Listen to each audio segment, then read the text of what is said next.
Good afternoon and welcome to your weekly current affairs program, 60 Minutes Nigeria. My name is Erosa Agmalao. This week's edition promises, as usual, to be very insightful, educative, enlightening, and entertaining.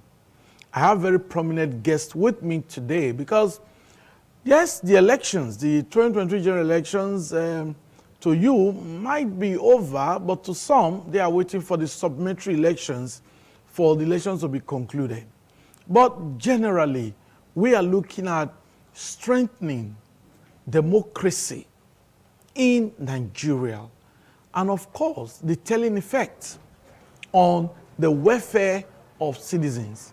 Are Nigerians really benefiting from the democratic practice in Nigeria? The welfare of citizens, is it being figured into the democracy, the development of democracy in Nigeria? Like I told you, my guests will do justice to just that. I have with me a very, very seasoned analyst, legal practitioner, Dr.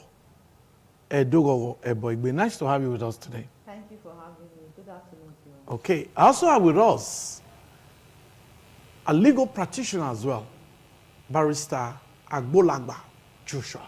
Nice to have you with us today. Yes, thank you very much, sir. I have with us a clergyman and, of course, a very renowned analyst, a leader of the youths and congregations, Dr. Elvis Agbonaima. Nice to have you with us today. God bless you. Thanks for having me. Okay. God bless you all. So the stage is set. Strengthening democracy. We'll start with Dr. Edo. Yes, the elections may have been concluded, though we have some federal elections to be concluded on the 15th of this month. To you, how can we move forward?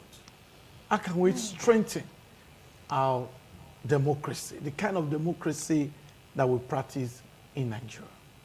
Well, in all honesty, the question is easier to ask than to answer.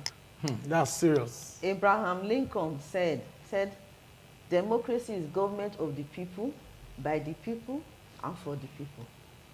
Nigeria, we've gotten to a stage whereby the citizens have lost the respect about the integrity of the elections. And this last election was a point whereby we could correct all the mistakes of previous elections. However, we still told the same line. We ended up having people snatching ballot boxes, beavers not functioning properly, collating results locally, results turning out 1 or 2 days after elections, and there was violence, and then the election was marred with so much irregularity. As Caesar's wife said, when you are doing the right thing, you should make sure you are over and above board. But it's sad to say, in this 21st century, with the extreme rate of poverty, hardship, suffering, hunger, pain we are facing, election results were not credible in the eyes of the average Nigerian. There was so much doubt about the integrity of the elections. And it's painful because in this 21st century, ordinarily, there are mechanisms put in place to ensure that you have credible elections. Even old people, they can go to the bank and use their ATM. If we wanted a credible election, what stopped us in Nigeria to do the elections electronically? And when you hear the amount of money spent on election, billions spent on elections, and at the end, it turns out the same way, in a barbaric way. You see people mutilating results and all that. And they told us that with the beavers, there will be no room for mutilation. As they just finished, they put it to the central server, and none of that happened. So it's painful, it's unfair. You tell Nigerians what they want to hear, and at the end, you do something different from what you told them. And they are not even in a position now to cry or complain. We are hoping that the law courts, which is the hope of the ordinary citizen, the hope of the poor man, we are hoping that the law courts should stand up to this challenge and ensure that the wishes and the will of the people prevails in Nigeria. The last election was really sad. It was abysmal, it was appalling, and it was painful that in this 21st century, a country with over 200 million citizens, we could not conduct an election that was transparent in the eyes of the average Nigerian citizen. Yes, INEC may say they did their best, but in the eyes of the average Nigerian citizen, their best was not good enough. And in this time when life is so difficult, people needed assurance. People needed reassurance that their wishes will prevail. But because of the irregularities, stealing of ballot boxes, violence, people even lost their lives in these last elections. So we are saying that when you talk about strengthening democracy, where do we now start from? The foundation of democracy is the wish of the masses.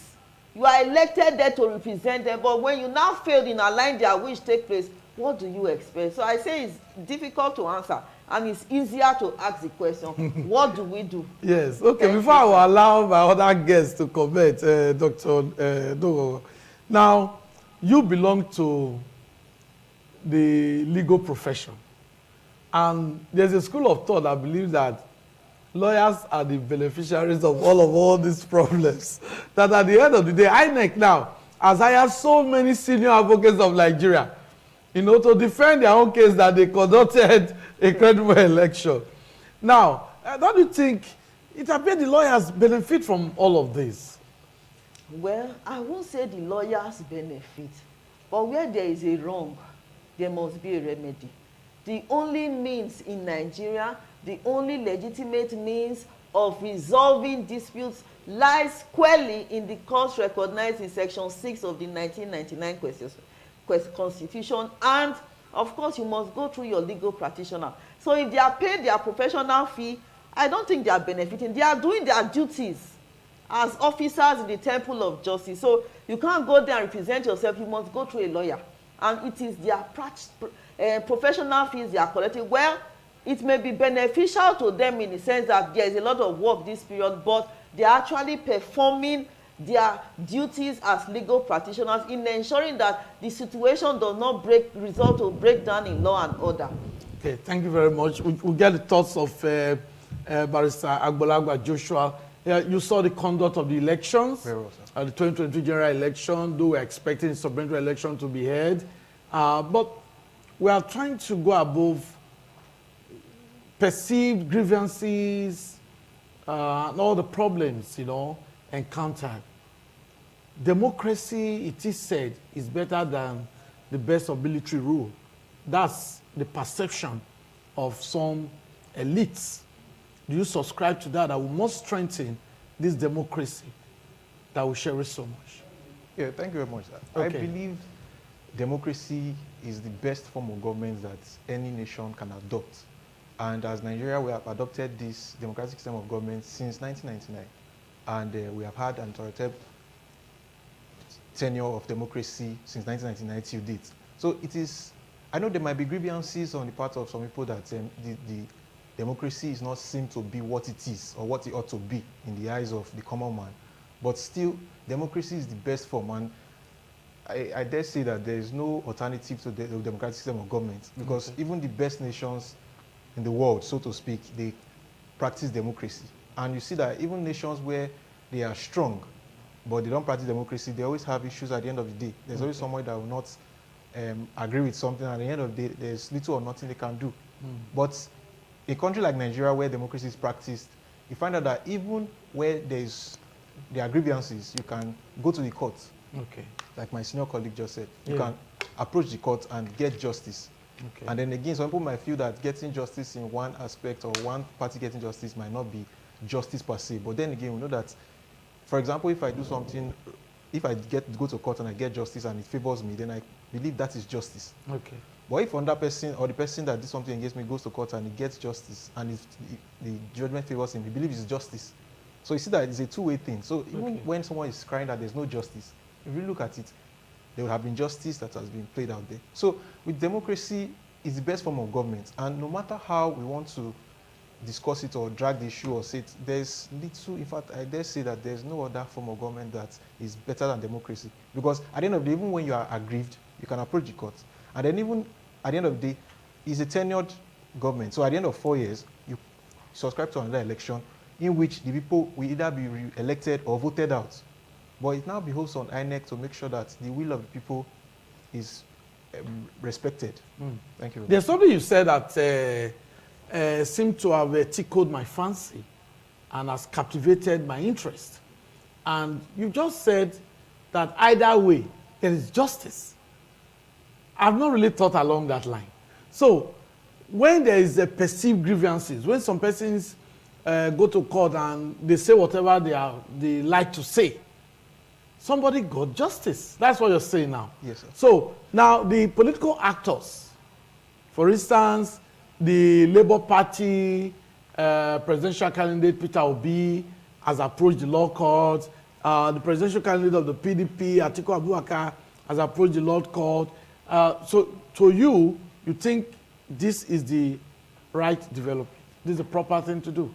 Yes, with all honesty, it is the best thing to do because the Constitution has provided, the electoral Constitution has provided the guidelines which elections should be conducted, and then when elections are conducted, anybody that has a grievance or so should approach the court. It is spelled out, crystal clear.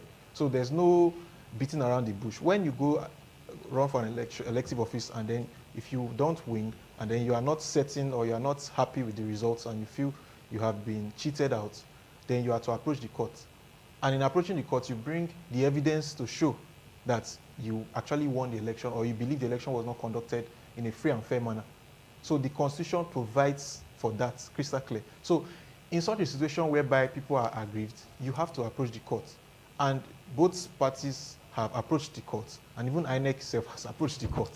And so it now behoves on INEC and then the party that won the election to now prove that INEC actually did the correct thing, and then the party actually won. And then the court will give the final verdict. But it is the court that would give that verdict, and not just someone on the street or anything. So whereby the court gives such verdicts, then it behoves on each and every citizen to respect the judgment of the court. Okay, thank you very much. We'll come back to you. Dr. Apostle Elvis Agwalaima, I know you have said a lot on this program, and I am very convinced you have a lot to say. We can't jettison democracy because some persons are, engaged in protests in Abuja recently until the presidency needed to warn them against their actions, because actions attract consequences. Some persons were calling for interim government. In other words, they wanted us to to let go these elections and conduct something. And the president said, no, you can't do that. It's treasonable. So, Dr. Agwalaima, looking at the democracy that we have, how do we strengthen it? Thank you very much. The truth is this. Talking about strengthening democracy, a lot of persons, many Nigerians, are sad because it was not what we were promised. Those days we were in university, we have been reading what democracy is all about, we have been told, but in the real sense, what we read, what we were taught, is not what we are practicing in Nigeria. Now, my opinion, like you said, the presidencies, try to shut people down from protesting. They can't. If the right thing is not done, you cannot slap me and you want me not to cry. You cannot beat a child and you expect that child not to cry. Now, in this case, if we want to strengthen democracy, now, to my personal opinion, the executive have failed us. The INEC has failed us because it was not what he promised Nigeria. The guideline, his own guideline wasn't followed. Now we are now expecting, even though we still have our observation for the judiciary, because there are people that was not supposed to be, governor today, they are not governor. We have what we call Supreme Court governor in the state in Nigeria. Now, many of us have that, because if you look at some judgment that have come out from the Supreme Court recently, some are questionable. Even to us who are not lawyers, can look at it from the other side to say, something is wrong somewhere. But even at that, we are still waiting. Nigerians are watching to see what the judiciary will do in this case. If really we want to strengthen the democracy, our democracy, to me, 180 days given to the tribunal is, to me, is, even when I was watching one of your sister stations a few days back, I listened vividly with, I heard a senior advocate, the former president of NBA, Agbakoba, when he was saying that if we want to really do something, 7 days is enough. And I went to do research and I discovered that a country like Kenya, a country like Ghana, they come out with their judgment, election issue, in less than 1 month. Now, if we want to strengthen democracy, the judiciary should help, the court should help. Now, the judgment should come before swearing in. That's May 29th. Yes. Anything aside that, these protests you are talking about that they are trying to shut down, they might not be able to shut it down.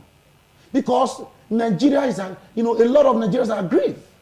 And not only that, let me tell you, sir, if judgment is not passed on time, the government that will take over will not be able to work in full capacity. Because the government will not know its stand at that time.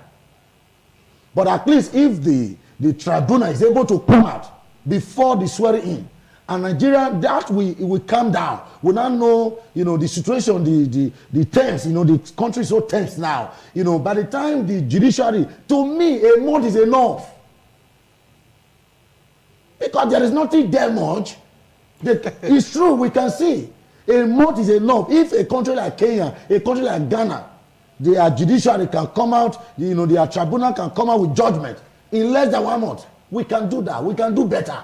You get it now? Now, if we want to strengthen democracy in Nigeria because of the way the country is now, because of this election that just happened, 25th of February 2023, the way it has made Nigeria so sad. We are mourning. Nigeria is mourning, just the truth. Even those who they have allocated election vote for, they cannot even celebrate because everybody is mourning. Now, if they want the... How can you say they've allocated votes? I told you it's my personal opinion. Yeah, but then we know now, that INEC... Because you know why? I said so because, because the INEC guideline was not followed.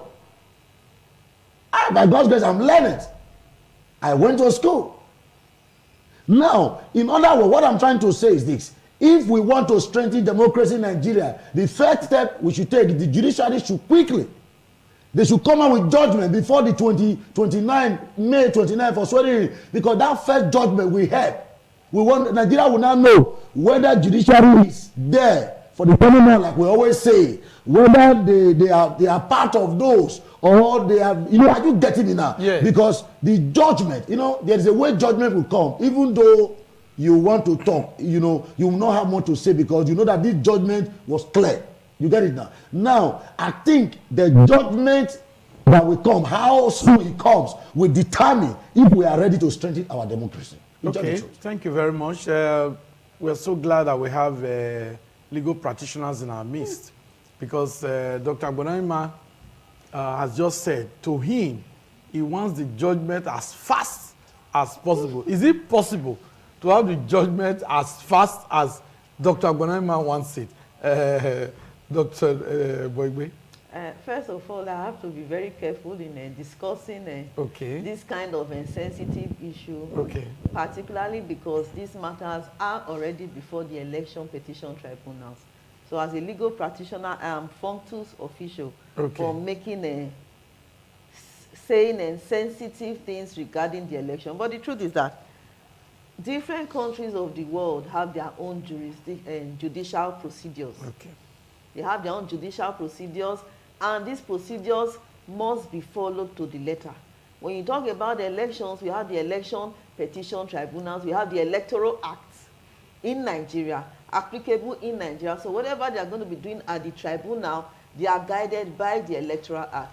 You are making reference to Kenya, to Ghana. They also have their own electoral procedures. So we cannot use those countries' precedents to actually determine how Nigeria should also handle them, because we are guided by the rules of court.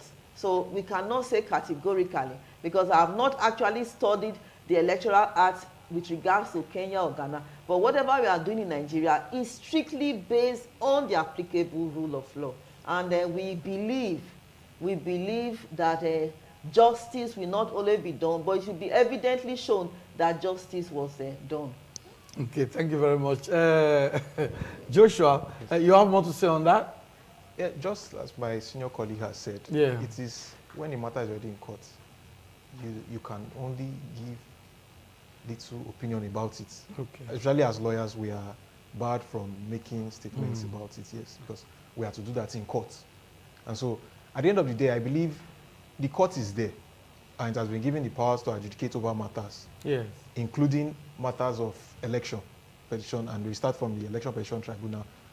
Then if But the senior advocate of Nigeria said the judgment should come before May 29 in Nigeria. but then it's the court that will do that. Okay. As lawyers, you can go to court, and then the court, you wait for the court to give its verdict. You cannot twist the hand of the court to say you must give verdicts by so and so time. It is the court that decides that okay, on this day we are going to give a verdict, a judgment, and that's how it's done. Yes. So even if you are saying that we should, or the court should, as soon as possible, give a verdict, but then again, process has to be followed. Due process has to be followed. Papers have to be filed. Those papers have to be checked and scrutinized. It's not just a one-day thing of just say, okay, this person had this and this person had this, and then you are the winner. No, there are so many things, and we know that there are so many polling units.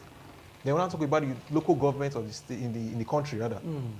777. So 774, rather. So imagine bringing each result from each local government. You have to check, because you can't just say, okay, I've looked at 10, so this is the person that won. No, you have to check each one to make sure that this person won here, this person won here, the same person won here, and then when you bring it out, the person had the total majority of vote cast before it can be declared the winner. Can I chip in something? Okay.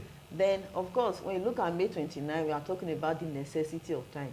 But the truth is that the law has also made provisions for issues like this.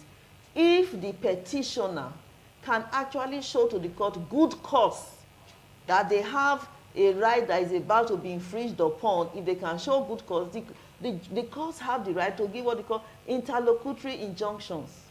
They can do what they call interlocutory injunction, meaning everything concerning that matter will be put on hold till the determination of the case. So at the end of the day, the courts have made enough provisions to ensure that there is justice to the common man, there is justice, and the rule of law is applicable. If the petitioner, if the aggrieved parties can prove to the court that they have a legal right that will be infringed upon if judgment is not given before May 29, the courts in their inherent jurisdiction have the right to give what they call mandatory injunctions or interlocutory injunctions to halt every attempt to do swearing-in ceremony pending the determination of the case.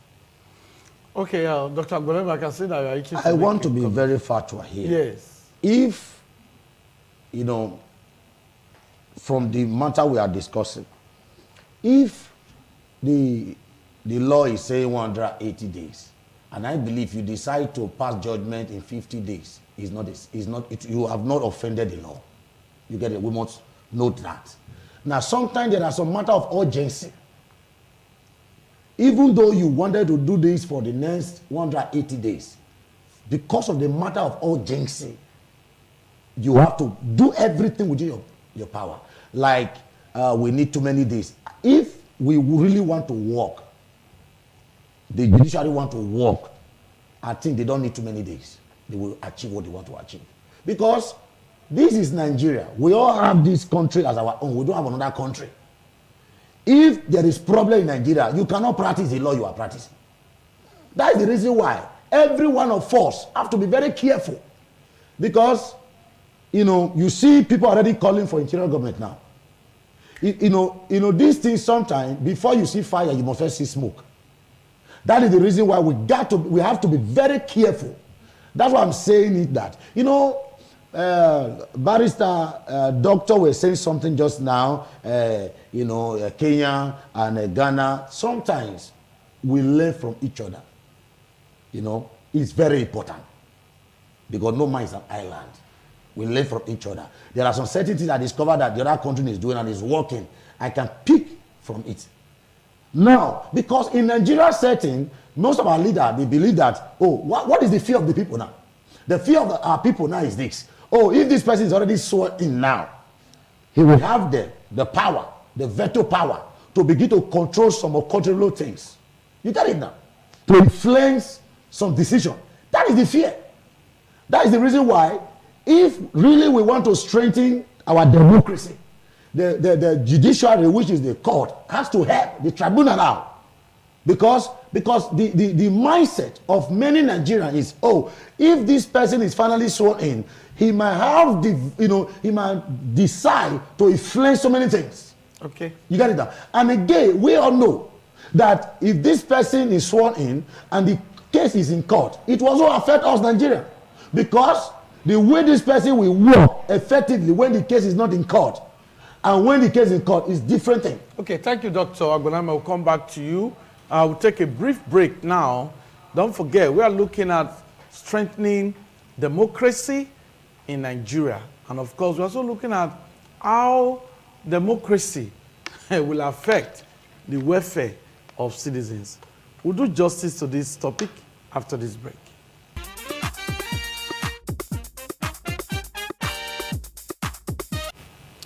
Okay, it's always a delight to have you back. This is 60 Minutes Nigeria, a current affairs program where we dissect topical issues affecting the development of Nigeria. My name is Eros Agbalao.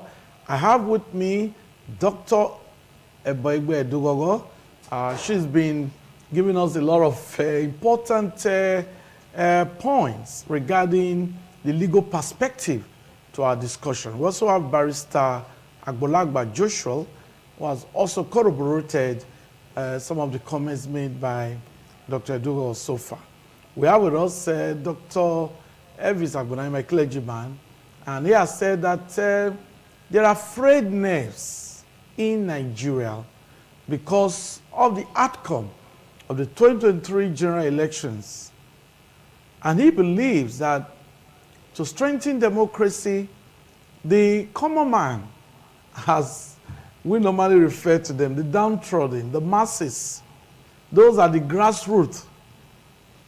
They are expectant. They want to know the outcome of the court verdicts regarding the petitions before the presidential tribunals. They want to know what the judgments, in whose favor the judgment will be, where the pendulum will swing.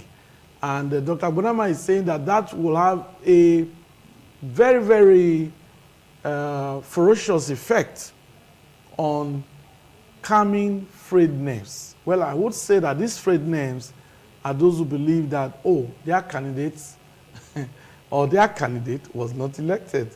But some others are celebrating because they believe that their candidate was elected. Okay, so moving forward, has democracy actually impacted positively on the welfare of citizens, Dr. Edo? Well, Lord Dennis says you can't put something on nothing and expect it to stand. Over the years, our electoral process have always been faulty. I can't say it categorically that we have free and credible elections, transparent elections. The repeated incidents of ballot snatching, falsifying results, and all of that all attest to the faulty nature of our democracy.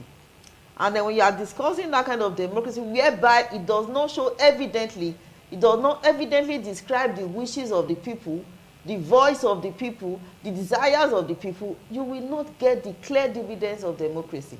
And that's just the truth. Nigerians are suffering. There's no two ways about it. Nigerians are suffering. You cannot access food. You cannot access healthcare. The roads are bad. Extreme insecurity. Extreme poverty. People are dying daily. You can't even access drugs. Life in Nigeria is very hard. If elections were credible, if citizens realize, if politicians realize that there are checks and balances, if you don't perform in the next election, we are going to remove you. Nigeria will not be where it is today. Everybody is trying to bail out. Everybody, even old people, they are all trying to bail out. They call it jackpot because life is difficult, extremely difficult, because the democratic process is flawed, is faulty. It's faulty ab initio from the beginning. The last elections, people were sad. People, they were very sad. People came out en masse. But at the end of the day, what we saw was like a spectacle. You see people running up and down with ballot boxes. You see people shooting. You see people killing. You see people saying they threatened me to write results. When you enter through a faulty means, how are you going to give us a good direction? When you were not the one we genuinely voted for, the one we had confidence in, would you care about us when you get to power? So the truth is that our democratic process, yes, is still better than interim government, is still better than military rule, is still better than tyranny, but the truth is that the process is faulty, and the result, the masses are the ones bearing the brunt of all these irregularities. Everything in Nigeria is difficult. It's stressful. Nigerians are strained out. Unemployment is on the rise. Criminality is on the rise. Everything you can imagine. The average Nigerian person is not finding life easy at all. And it all boils down to our faulty democratic process. So the truth is that if our leaders want to help us, we have made our mistakes, we accept it, but they should not in any way interfere with the independence of the judiciary in giving us accessible, clear and impartial justice. They should not interfere with that aspect because it's painful.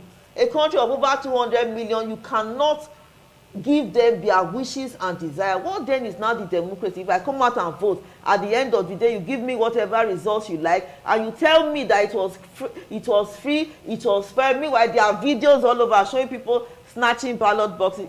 Immediately, the integrity of that election is in question, and the end result is what we are all seeing. Everybody, we are all suffering. Fuel you cannot buy, food you cannot access. We eat like beggars. So the truth is that our politicians have to go back to the drawing board. And as I said, the judiciary remains the last hope of the common man. We are hoping, we are believing that the judiciary will stand up to the occasion and give us unbiased dispensation of justice. Okay, thank you, Dr. Dugo. Now, Agbalagba Joshua, you represent the youth as well. Now, we've seen that the youths have played pivotal role in the development of Nigeria vis-a-vis democracy. Now, if democracy must be strengthened, if democracy must be improved, it is believed that the youths have a role to play. Now, the abnormalities, the ballot box slashing and the touch-free we thought will not happen again, that were recorded in certain polling units in the country, we actually carried out by the youths. So, agree that you are a legal practitioner, but don't you think, what do you think should be the way out for the youth to be positive? The ballot box snatching and electoral violence that occurred, as you rightly said, most of them were carried out by youths. But then again, you should take something into cognizance that not all the youths participated in such nefarious activities. And also, there were youths, or rather, there are youths also who believe in democracy and who went out just to cast their votes and waited for the results to be announced at the polling units before going back home. Okay. And so you can see that in every society, there are the good and the bad.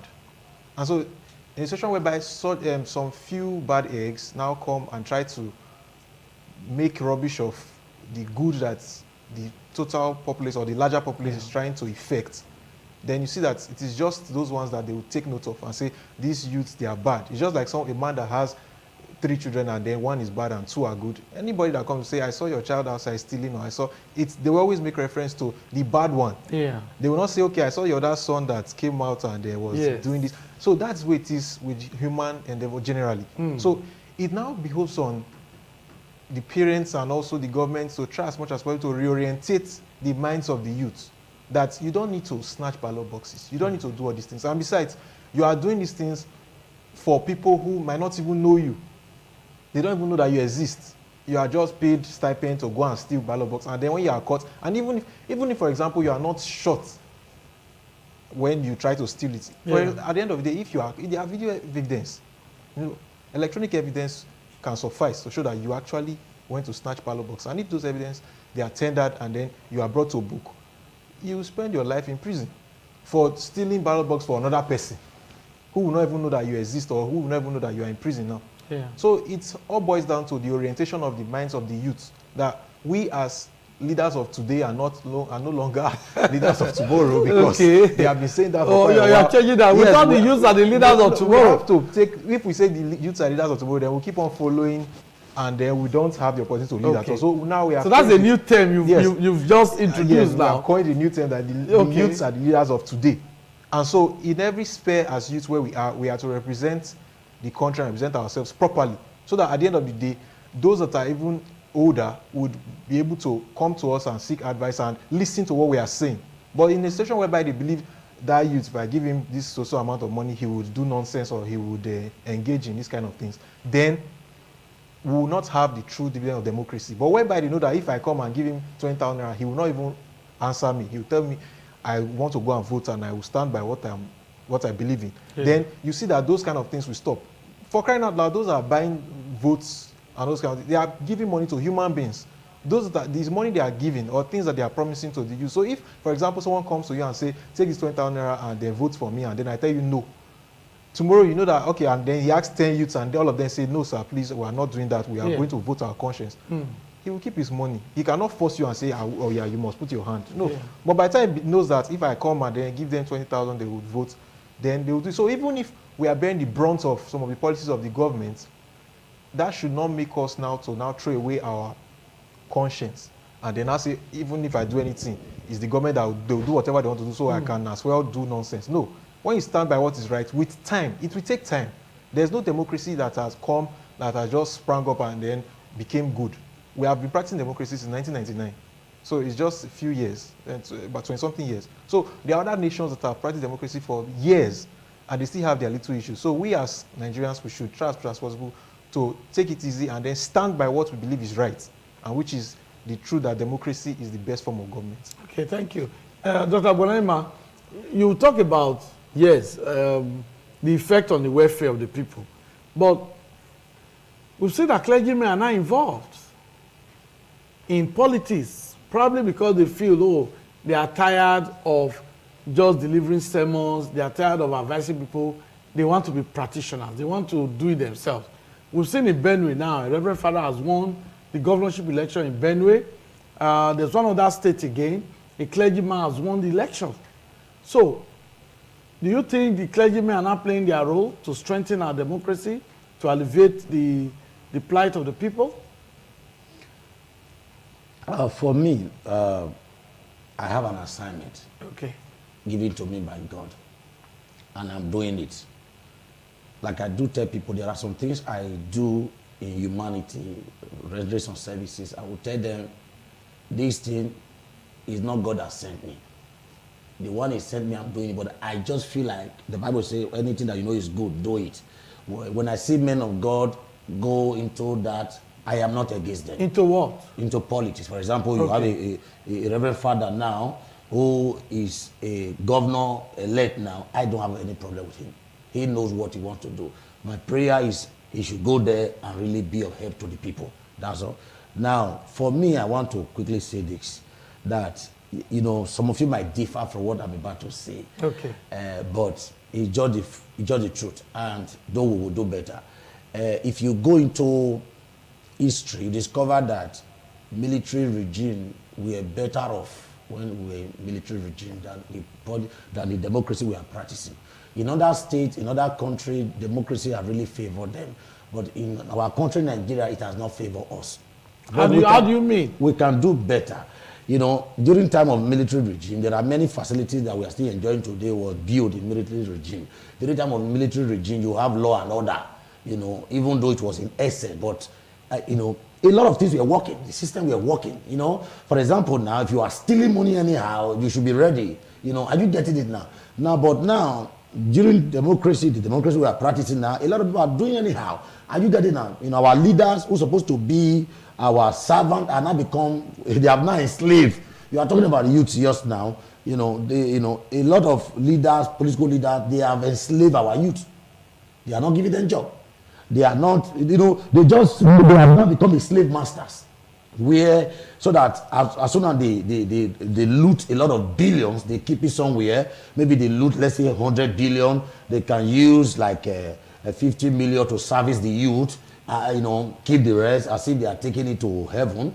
And thank God when you are going to meet our maker, anybody that is going to meet our maker, anytime we are going, you are not taking a penny along with you. We came empty, we are going empty. You know, I sometimes just imagine that whether these people will not die. You know, because the day will come, 150 years is not forever. Now, what I'm trying to say is this. The democracy we are practicing now is like democracy, according to Baba Fela. It's true. Because this is not the democracy. I said it before, that we were taught in school. You know, it's like we are practicing the democracy. Are you getting that? Now, you know, talking about all these issues happening in Nigeria, we want to strengthen, we have to have a change of mind. Even outside our leaders, because the leaders we have today is a product of the society. If you go outside now, our mentality as Nigerians is, sorry to use the word, is we are very funny. You know, sometimes I look at some people in my area and say, if you become a governor of this state, you will do worse. You will do worst, because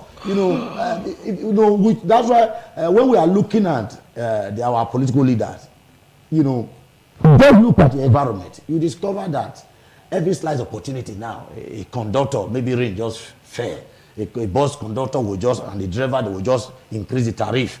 You know, even after, for example, now, they were telling us some stories about fuel, whatever. Are you aware that till now, some filling stations are still selling 200 or something naira? They refuse to bring it to the normal price. You know, and, you know, our mind as Nigerians, we need to purge ourselves, you know, because the kind of mentality we have, just like, sir, if you become a governor now, everybody's mind is want to collect. You know, therefore, we want to push you to steal to satisfy all of us. That is a problem. You know, until we change, nothing will change. You know, I think, like I've said, if we want to really strengthen this democracy, all of us need to be involved. That's why I tell people, you know, when you want things to change, there must be a fight back, a battle. That is what we are now. Yeah. Because we are already saying, like, you see, the youth came up to say, now we want to take over the government. We want things to change.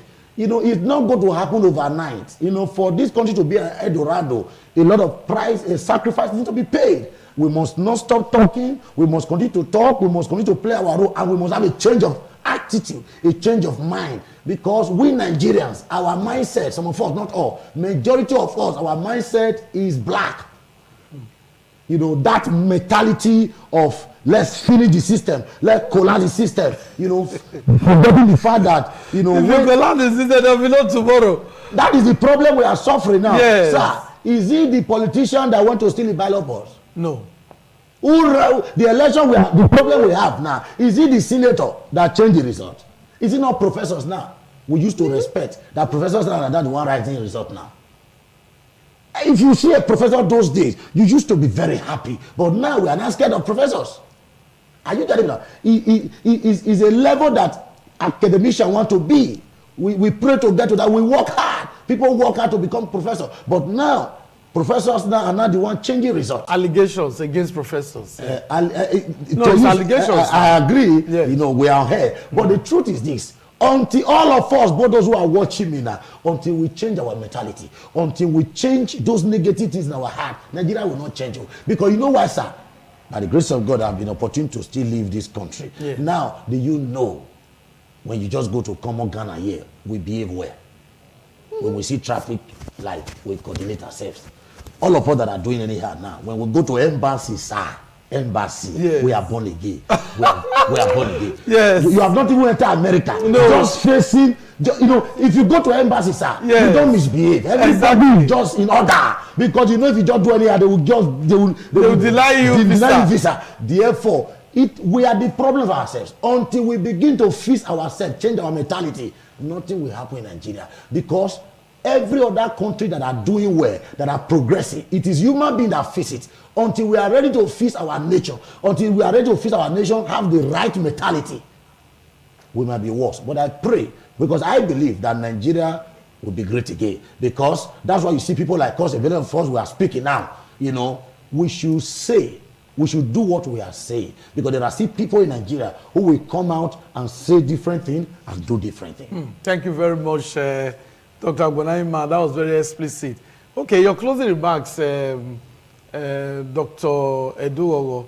Yes, we must move forward. You've said a lot, but We must move forward, and probably you want to touch on some other areas on how you think Nigeria can really move forward. Well, I got some things from what he was saying. Those snatching ballot boxes, they are the youth, they are the masses. The politicians, their children are not out there snatching ballot boxes. The truth is that man in his state of nature is naturally wicked, brutish, hostile, violent. So it moves beyond talking to human beings and telling them this is the right thing. If we don't have institutions, strong institutions to check the activities of human beings, they will always do what is wrong. So the truth is that if you want to go forward, there must be, the legislature must enact laws, strict laws that will put Nigerians in check. When you know that, like you said, when you go to the embassy, you can behave well. When you are driving the ring road, you drive anyhow because there are no consequences. When you know that there are institutions put in place, and if you misbehave, there are legal consequences, you will be forced to do the right thing. So I want to say that our politicians should go back to the drawing board, look for how to create effective institutions to check the activities of politicians, check the activities of the average Nigerian. Thank you very much. Our discussion normally on 60 Minutes Nigeria centers on affairs within the shores of the country. But we'll just take a little step out. And that question will go straight now to Agbolagba Joshua, legal practitioner. Recently, a former US president was indicted and arraigned. From what Dr. Dugo has just said, is it laws that are problems? We have so many laws, but implementation seems to be the problem. If a former US president can be arraigned, and we see things like that in Nigeria, don't you think that things would naturally, fall in place? A quick one, Agbolagba. Yes, things will definitely fall in place. That's what, like I said earlier on, the rule of law, where the rule of law is obeyed, then things will work smoothly. But in a situation whereby some persons believe they are above the law, then there will be chaos, because those persons would not give respect to the law. And so, for example, like former President Donald Trump of the United States, I was watching the clip some hours ago, how he went to court, and then he's been defended on bordering on issues of financial impropriety and other things, even before he became president. So that's to tell you that for the United States, they keep records of what you have done over time. And so you can't just come out one day and say your sins are forgiven. No, whatever you do, there are consequences. And so in Nigeria also, there was a time whereby a former governors, but several of them, former governors, when they were in office, they have the protection, the immunity. But once they are out, then there's no more immunity. So they can now be charged to court for impropriety.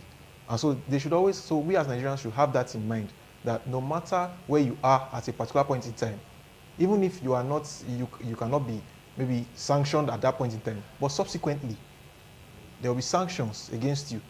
So it just boils down to the fact that the government in itself should make efforts, successive government should make efforts to look and not believe that anybody that has ruled in the past is above board. No, you check that if this person has done something wrong, then it should be brought to book. When we start doing that, then the country will move forward. But if we say, once you have done something, we should let him go or should leave him, then the country will always be in problem.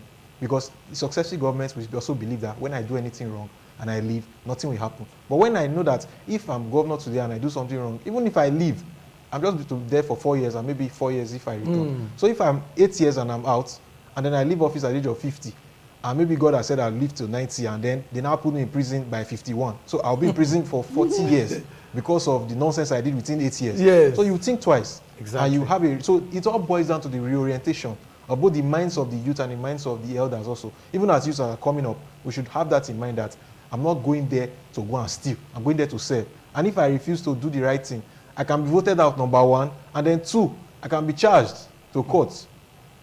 So even if there's immunity, it's not lifelong immunity. No. When you're out, you can be charged. And so when we have that in mind, then we'll do the right thing. Thank you very much. Closing remarks, Dr. Agbolagba. If the process that brought you into power cannot be adjusted as excellent, your administration can never be excellent. In the process, in my closing remark, I believe Nigeria will be great again if all of us are ready to change. Thank you very much. So you have watched this week's edition of the program, 60 Minutes Nigeria, and I think there's a comment that should be underlined, and that comment was made by Dr. Elvis Agbanaima, that there's need for collective effort to strengthen democracy so that the welfare of citizens can be improved. You have a part to play. I have a part to play. Every Nigerian, every citizen must discard that get-rich syndrome. You want to get wealth without working. We understand that there are some persons now, while some others are going to their offices, they will be returning from their hotel rooms to their homes to sleep. And while others are returning home, then they will be leaving their home. You know, it's an abnormal situation that you can get wealth without working. So he has said that collective effort needed to strengthen Nigeria, to take Nigeria to higher pedestal. On that note, I say thanks for being a part of the program. I'm going to thank my guest, Dr. Edugo. Thank you very much. Thank you. Barrister Agbalagba, thank you very much. Thank you, sir. Dr. Agbalagba, thank you very much. And my guests out there, thanks for being a part.